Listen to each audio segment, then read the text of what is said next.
भारत में पहली बार गुरुवार को कोरोना के नए वेरिएंट ओमिक्रॉन के 2 मरीज मिले।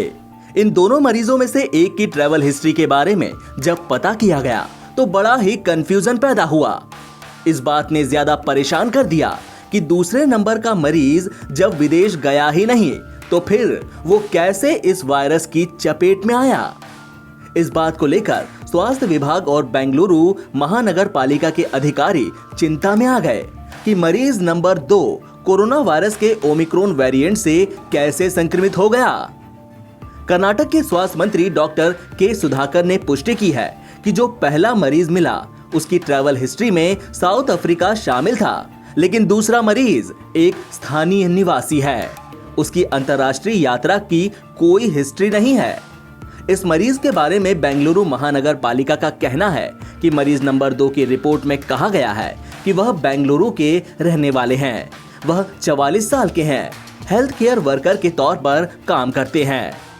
स्वास्थ्य मंत्री सुधाकर से जब पूछा गया कि विदेश यात्रा किए बिना या साउथ अफ्रीकी नागरिक के संपर्क में आए बिना मरीज नंबर 2 ओमिक्रॉन से कैसे संक्रमित हुआ, इस पर स्वास्थ्य मंत्री सुधाकर ने कहा कि यह मरीज किसी ट्रैवल हिस्ट्री वाले व्यक्ति के संपर्क में आया होगा। हम अभी भी इसे ट्रैक कर रहे हैं। सरकार ने यह भी पुष्टि की है कि मरीज 22 से 24 नवंबर के बीच होम आइसोलेशन में था और 25 नवंबर को उसे अस्पताल में एडमिट करा दिया गया। हालांकि उन्हें 27 नवंबर को छुट्टी दे दी गई। पूछताछ में ये बात भी सामने आई कि ये मरीज नवंबर में 13 लोगों से ज्यादा संपर्क में था। साथ ही 205 लोग ऐसे थे जिनसे बहुत कम मिला।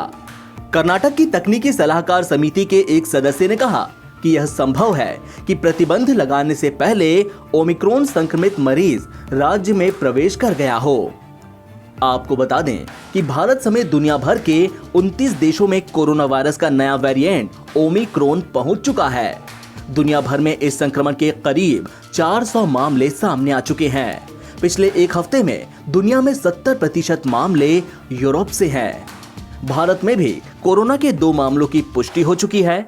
केंद्र सरकार ने ओमिक्रॉन संक्रमण को देखते हुए राज्यों और केंद्र शासित प्रदेशों के लिए गाइडलाइंस जारी की हैं। गृह मंत्रालय ने कोरोना से जुड़ी गाइडलाइंस की समय सीमा को बढ़ाकर अब 31 दिसंबर तक कर दिया है।